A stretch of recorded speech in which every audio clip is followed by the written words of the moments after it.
Hello friends, स्वागत है आपका भाग्य मंत्रा एस्ट्रोलॉजी एंड वास्तु सॉल्यूशंस में। और आज की इस वीडियो में हम बात करेंगे राशियों के बारे में। यह वीडियो हमारी लर्न एस्ट्रोलॉजी सीरीज की सेकंड वीडियो है। और पहली वीडियो में हमने जाना भावों के और ग्रहों के बारे में। इस वीडियो में हम राशियों के बारे में बात करेंगे। राशियां कितनी होती हैं, उनके टाइप्स क्या क्या हैं और उनका स्वभाव क्या क्या है। तो अगर आपने इससे पहली वाली वीडियो नहीं देखी है तो वह आप हमारे प्लेलिस्ट में जाकर देख सकते हैं। हम प्लेलिस्ट का लिंक अपने डिस्क्रिप्शन बॉक्स में दे देंगे। साथ ही साथ हमारी ऑनलाइन क्लासेस एस्ट्रोलॉजी को सीखने के लिए और फेस रीडिंग सीखने के लिए टाइम टू टाइम हम कंडक्ट करते रहते हैं।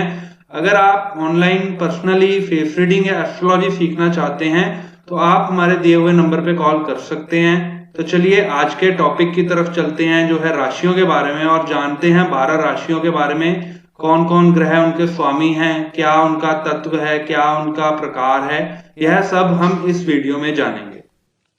ज्योतिष में 12 राशियों का वर्णन है और अगर तत्वों के आधार पर बात करें तो इन्हें दो पार्ट्स पे क्लासिफाई किया गया है। फर्स्ट पार्ट है पुरुष तत्व राशि, जिसे कि मेल साइन भी कहा जाता है, और सेकंड पार्ट है स्त्री तत्व राशि, जिसे कि फीमेल साइन कहा जाता है। और नेचर के आधार पर इसे 3 पार्ट्स में क्लासिफाई किया गया है, जिसमें कि फर्स्ट पार्ट है मूवेबल साइंस, जिसे चर राशि भी कहा जाता है। सेकंड पार्ट है कांस्टेंट साइन, जिसे स्थिर राशि कहा जाता है। और थर्ड पार्ट है मिक्सचर साइन, जिसे कि द्वि स्वभाव राशि कहा जाता है। तो आइए जानते हैं कि इस राशि का क्या तत्व है और क्या नेचर है। राशि चक्र में सबसे पहला नंबर मेष राशि का आता है। मेष राशि को इंग्लिश में एरिस कहते हैं और इसकी जो लॉर्डशिप है वह मंगल के पास है, जिसे इंग्लिश में मार्स भी कहते हैं। तत्वों के आधार पर इस राशि को पुरुष तत्व प्राप्त है। और नेचर की बात करें तो यह राशि चर राशि है, जिसे कि मूवेबल साइन कहा गया है। इसके बाद जो अगला नंबर राशि चक्र में आता है वह है वृष राशि का, जिसे वृषभ भी कहते हैं और इंग्लिश में इसे टॉरस कहते हैं। इसकी लॉर्डशिप शुक्र के पास है। शुक्र को इंग्लिश में वीनस कहा जाता है। और अगर तत्व की बात करें तो यह एक स्त्री तत्व राशि है। और अगर नेचर की बात करें तो यह एक कांस्टेंट साइन है, जिसे कि स्थिर राशि भी कहा जाता है। वृषभ राशि के बाद तीसरा नंबर आता है मिथुन राशि का, जिसे कि इंग्लिश में जेमिनाई कहा गया है। इसकी लॉर्डशिप बुध के पास है, जो कि इंग्लिश में मरकरी कहा गया है। और अगर इसके तत्व की बात करें तो यह पुरुष तत्व राशि है। और नेचर की बात करें तो यह द्वि स्वभाव राशि है, जिसे कि मिक्सचर साइन कहा जाता है।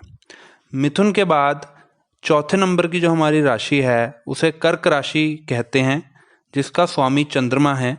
इंग्लिश में इसे कैंसर कहा जाता है और इसका लॉर्ड जो है वह मून है। तत्व के आधार पर इसे स्त्री तत्व राशि कहा गया है और स्वभाव के आधार पर यह चर राशि है।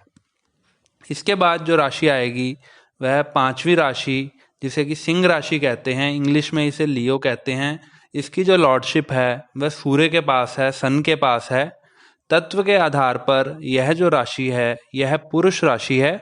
और नेचर के आधार पर यह एक कांस्टेंट साइन है, जिसे कि स्थिर राशि भी कहा जाता है। सिंह राशि के बाद छठा नंबर कन्या राशि का आता है, जिसे कि इंग्लिश में वर्गो कहते हैं। इसकी लॉर्डशिप बुध के पास है, जिसे मरकरी भी कहते हैं।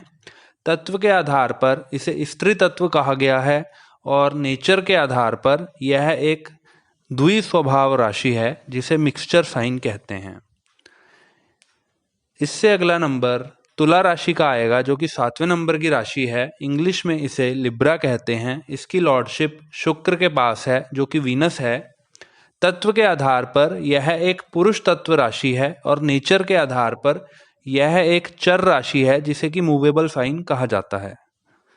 तुला के बाद 8वें नंबर राशि हमारी वृश्चिक राशि होती है, जिसे कि इंग्लिश में स्कॉर्पियो कहते हैं।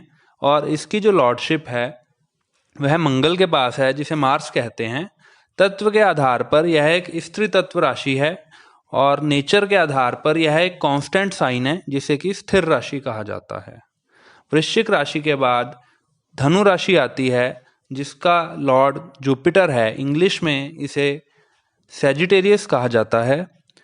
तत्व के आधार पर यह एक पुरुष तत्व राशि है और नेचर के आधार पर यह एक मिक्सचर साइन है जिसे कि हम द्विस्वभाव राशि कहते हैं।